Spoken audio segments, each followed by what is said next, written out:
Hola, mi nombre es Antonio Rivera Figueroa, trabajo en el Departamento de Matemática Educativa del Centro de Investigación y Estudios Avanzados y les hablaré sobre un tema muy interesante acerca de la comprensión en matemáticas y sobre los conocimientos de los profesores. Espero que les sea de gran utilidad para el desarrollo de sus trabajos.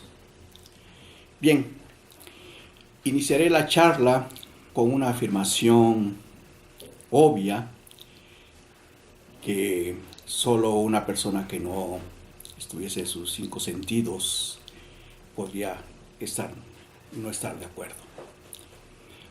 Para enseñar matemáticas hay que saber matemáticas, pero para enseñar matemáticas de manera que el estudiante comprenda, no es suficiente que el profesor sepa matemáticas.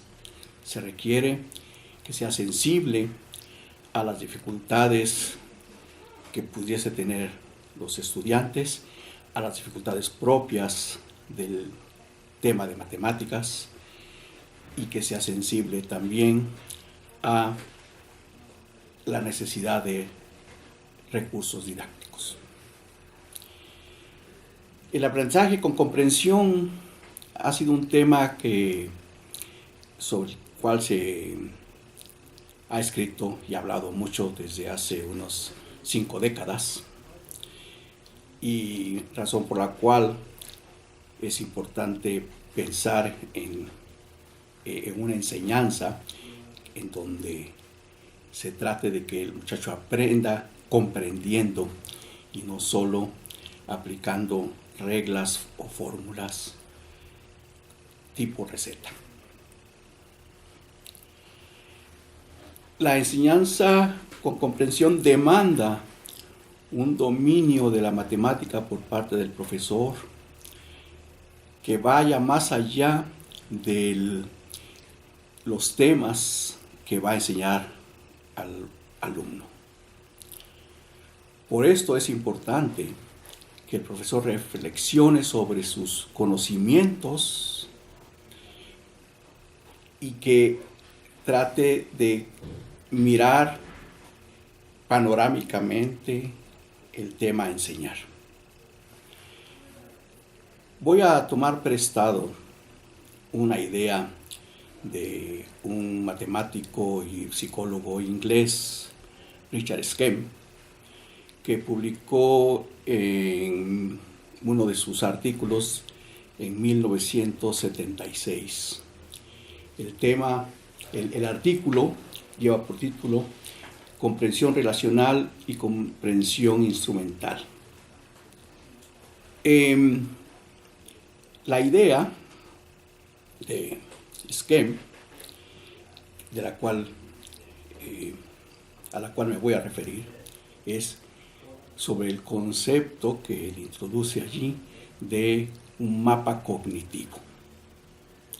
Me parece que ese concepto, que ahora en el terreno de las matemáticas me voy a referir a él como mapa conceptual, es un elemento que podría ser de gran utilidad a los profesores para diseñar su enseñanza. Voy a poner un ejemplo para que se entienda lo que es este mapa conceptual. De hecho, la palabra mapa le queda muy bien, porque sí se asemeja mucho a la idea que nosotros tenemos de un mapa geográfico o un mapa de una ciudad, en donde se muestran diferentes elementos del sistema y sus conexiones. En este caso, en el mapa de la ciudad, calles o lugares interesantes. Si uno se encuentra dentro de una ciudad, puede estar interesado en ir a un restaurante, a un teatro, y entonces uno necesita conocer o tener una visión panorámica de todos los elementos que conforman ese mapa para poder desplazarse a lo largo de ella e ir de un punto a otro. Pues así, con esa misma idea, pensaremos en el mapa conceptual en matemáticas. Supóngase que pretenden enseñar a los muchachos cómo obtener las raíces cuadradas de una ecuación cuadrática. Una manera es simplemente presentándoles la fórmula general. Se puede, para secundaria, por ejemplo, eso puede ser suficiente y simplemente llevar a cabo una serie de ejercicios, ejemplos, de modo que el muchacho adquiera habilidad, destreza en la aplicación de la fórmula. Si esta ecuación y la fórmula general desea presentarla a los estudiantes de bachillerato, sería preferible que hiciesen una deducción. Esta deducción consiste en, mediante el método por completación de cuadrados, transformar la ecuación cuadrática original en otra que se resuelva más fácilmente. Una vez que tenemos transformada la ecuación en una equivalente y que es de más fácil solución, pues procedemos simplemente con un álgebra elemental para despejar la incógnita.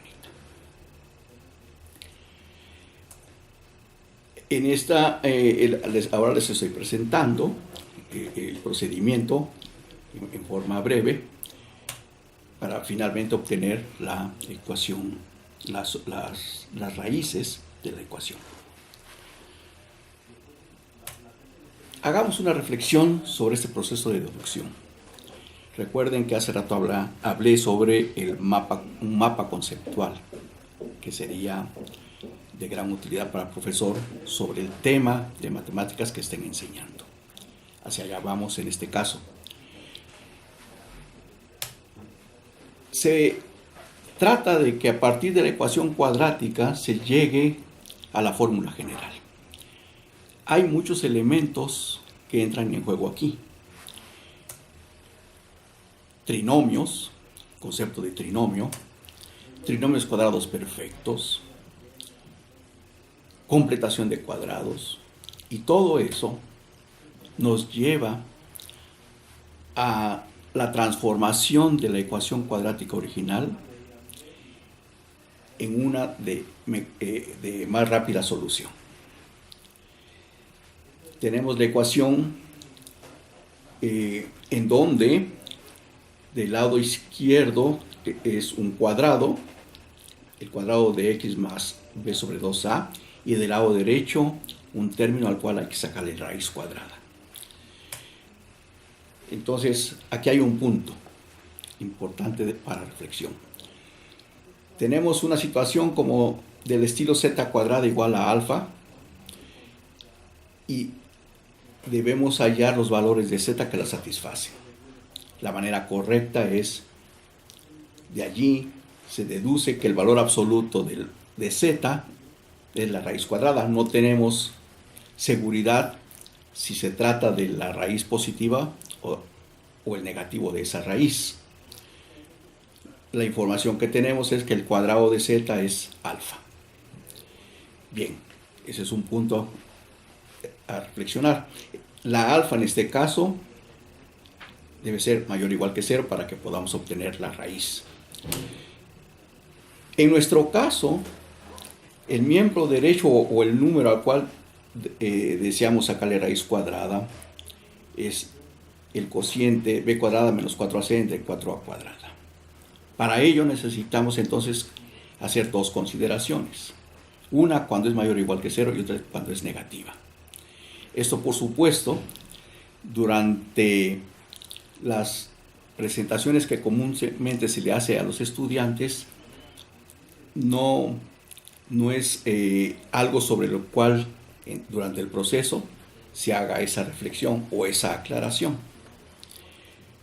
Pero dentro del mapa conceptual que el profesor se va a crear, es parte del proceso esas consideraciones. No es hacia el final, sino es dentro del mismo proceso.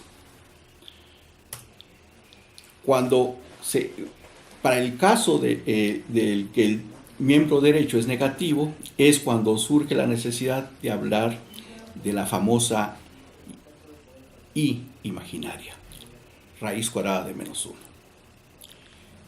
Una vez que tenemos entonces el número imaginario y, que es la raíz cuadrada de -1, ya lo consideramos para extraer las raíces cuadradas, y eso nos produce ya las dos raíces de la ecuación. Quisiera llamar la atención de un punto importante en esta reflexión, que cuando transformamos la ecuación cuadrática original en una que dije que para la cual era más fácil de resolver, si observan en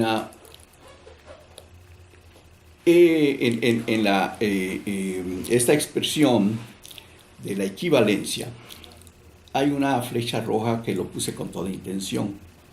Se trata precisamente de dos ecuaciones equivalentes. ¿Qué significa eso? Que los valores de la incógnita x que satisfacen la primera ecuación son exactamente los mismos que satisfacen la segunda. Entonces, el proceso consiste primero en transformar en una ecuación equivalente. Ahí hay un concepto importante: equivalencia de las ecuaciones. Y por eso nos dedicamos a resolver la ecuación que nos parece más simple, como si estuviésemos resolviendo la original. Es equivalente, el que sea equivalente es algo muy importante en este proceso. Pensemos ahora en otro tema, para extender esta idea de mapa conceptual, para consolidarlo. Consideremos geometría analítica en el plano. Antes de tratar de crear un mapa conceptual, nos hacemos la siguiente pregunta: ¿qué es la geometría analítica? Una opinión muy generalizada de los profesores es el área de la matemática que se dedica a estudiar a las cónicas. Y eso es un reflejo de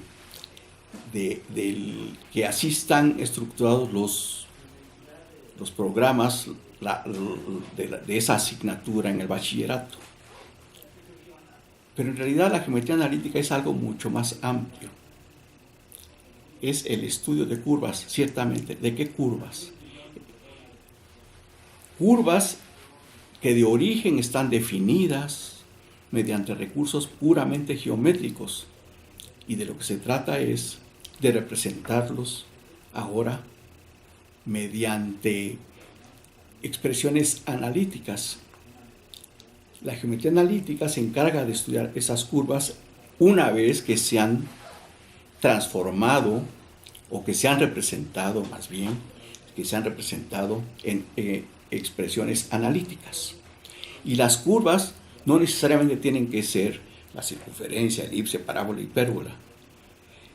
Pueden ser cualesquiera otras, con tal de que estén definidas mediante recursos geométricos. Esas definiciones es lo que se llama lugares geométricos. Los lugares geométricos no están limitados a las cónicas, que por cierto, sin que se dé una explicación muy clara, desde un principio se les llama cónicas, aunque se trabajan como lugares geométricos en el plano. Esa es entonces una mejor visión de la geometría analítica que aquella que consiste en estudiar solo a las cónicas. Hay otro tipo de curvas muy importantes, óvalos de Maxwell. De hecho, también hay curvas que no están definidas exactamente mediante recursos puramente geométricos, puede estar definida mediante recursos físicos, mecánicos, es el caso de la cicloide, y también son objetos de estudio de la geometría analítica. Entonces, para el mapa conceptual, para construir este mapa conceptual, ponemos en el centro la geometría analítica y vamos a ver de qué elementos se alimenta. Bien, primero, el concepto del lugar geométrico, que se describe, como dije hace rato, mediante recursos puramente geométricos.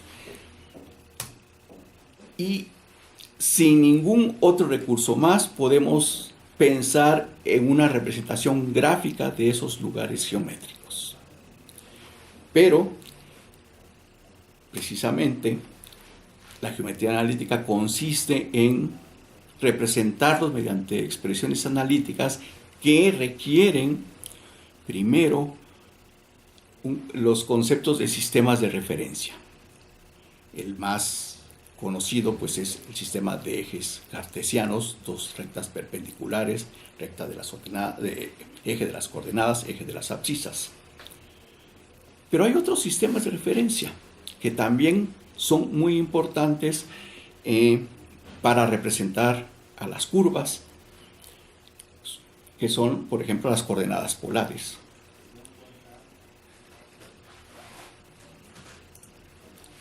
En esta representación juegan varias maneras, varios tipos de ecuaciones, varias maneras de representarlos. Tenemos las ecuaciones cartesianas, las ecuaciones polares, las ecuaciones paramétricas.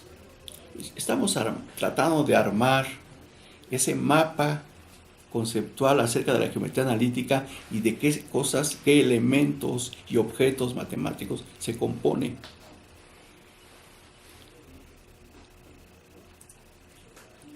Una vez que ya se tienen representadas las curvas analíticamente, la geometría analítica se encarga de trabajarlas y empieza a haber una nueva visión sobre su representación gráfica.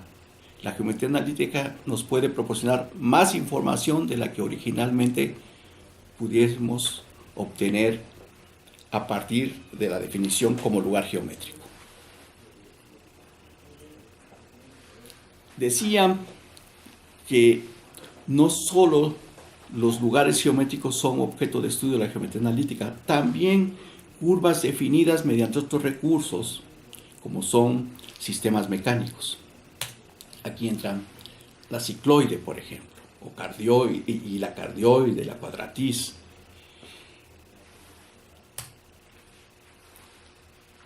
Ahora retomo el tema del nombre con el que suelen llamarse las curvas: circunferencia, elipse, parábola, hipérbola, que se les denomina cónicas. ¿Por qué se les denomina cónicas? Bueno, porque esas curvas que están definidas en geometría analítica básica como lugares geométricos corresponden también a las curvas que se obtienen mediante la intersección de planos con conos dobles. No basta mirar esas curvas, el aspecto que tienen, para afirmar que corresponden exactamente a las definidas mediante lugares geométricos.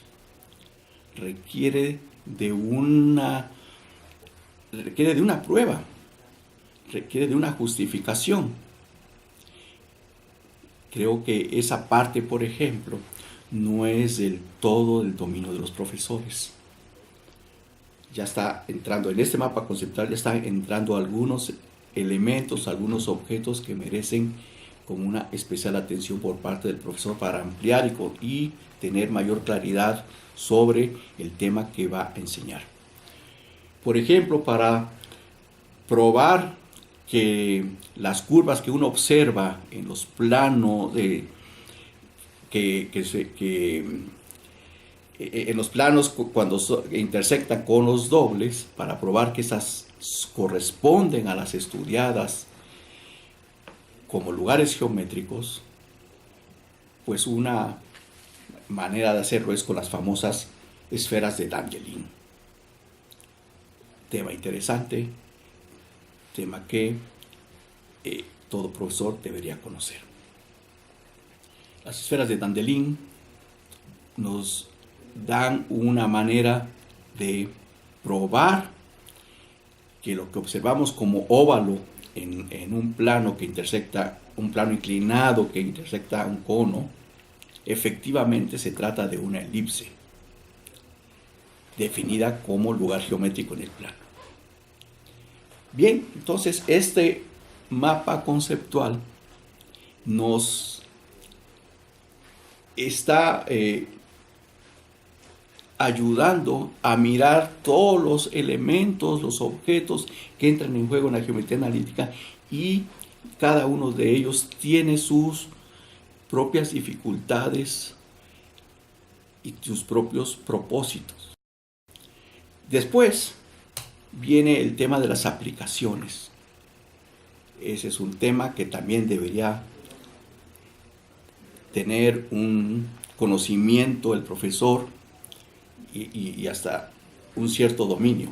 Allí, por ejemplo, en las aplicaciones, para ellas se requieren el conocimiento de las propiedades focales de estas curvas, de las cónicas. Ahora le puedo llamar cónicas una vez que se ha demostrado que efectivamente lo son: la circunferencia, parábola, elipse, hipérbola.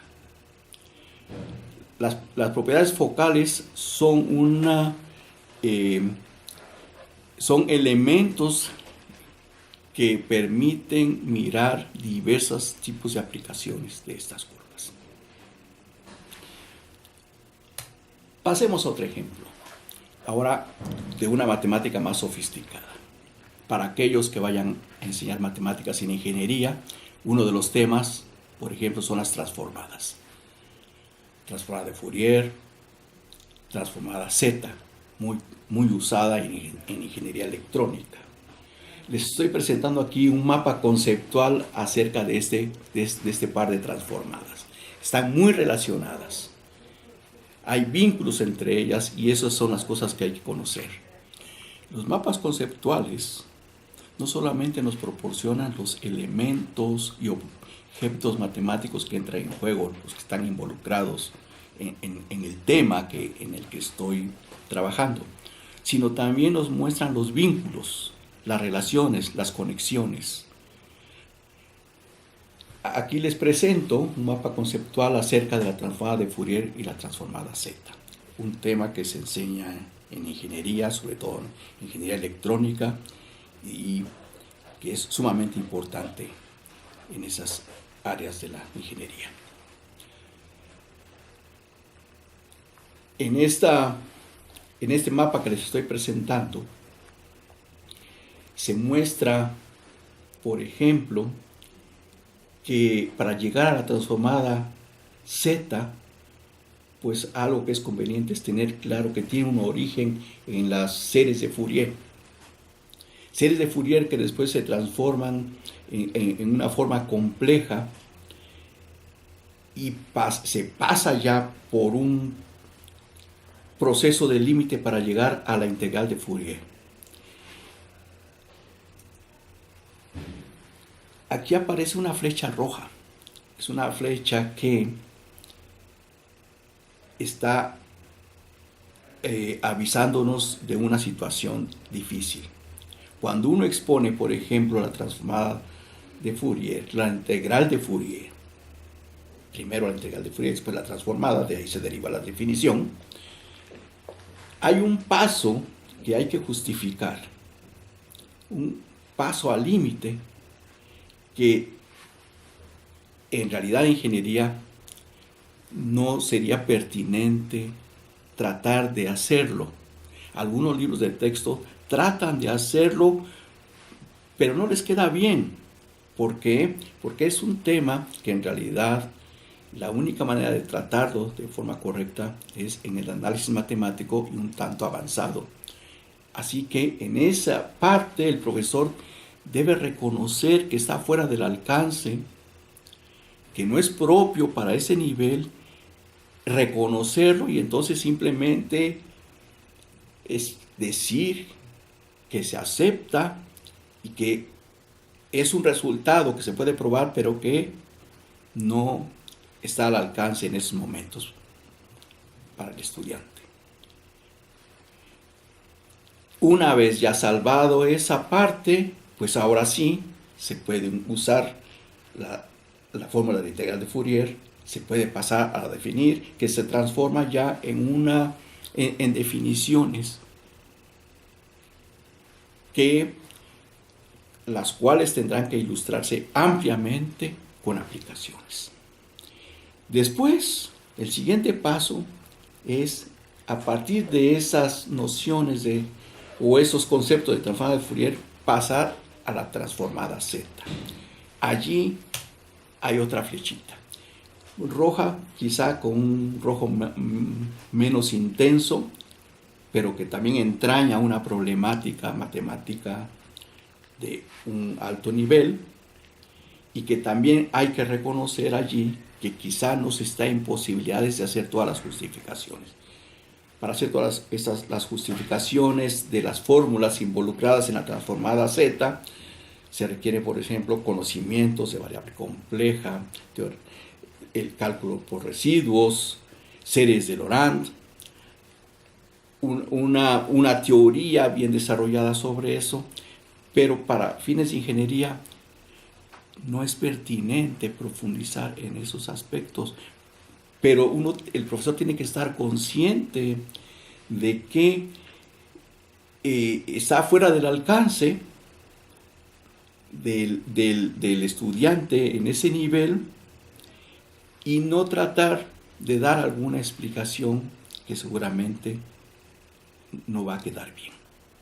Espero que con estos ejemplos haya podido comunicar la idea de mapa conceptual, que con toda seguridad le será muy útil a cada profesor que pretenda enseñar un tema y que le permita hallar todos los elementos y objetos matemáticos alrededor del tema.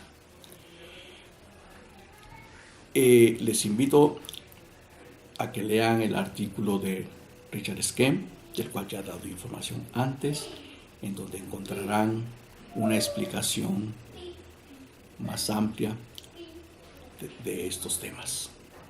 Pueden ser un tema o varios temas se pueden desprender de allí para llevar a cabo algunas tesis, como son las que ustedes podrán revisar en sus estudios. Les agradezco su atención y espero que esto les sea de utilidad.